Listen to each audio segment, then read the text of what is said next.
இயேசு தேவராஜ்யத்தை போதிக்கிறார், தேவராஜ்யத்தின் அதிகாரத்தை போதிக்கிறார். அது வந்து விட்டதுன்றாரு. ஸோ காஸ்பல் என்ன, சுவிசேஷம் என்ன, பிரசங்கம் என்ன?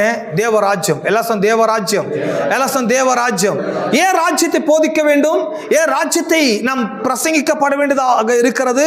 ஏனென்றால் தேவராஜ்யம் என்பது இந்த உலகத்தில் இருக்கின்ற எல்லா ராஜ்யங்களை விட பவர்ஃபுல்லான ராஜ்யம், வல்லமையான ராஜ்யம், மிக ஆசீர்வாதமான ராஜ்யம், சகல நன்மைகளும் உள்ளடக்கின ஒரு ராஜ்யம்.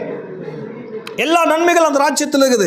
ஸோ அப்படிப்பட்ட ராஜ்யமே இந்த பூமியில் வந்துடுச்சு அப்படி சொன்னால், இந்த பூமிக்கு வந்துச்சு சொன்னால், இந்த பூமியில் ஒருவருக்கும் ஒரு நன்மையும் இனி குறைவுபடாது.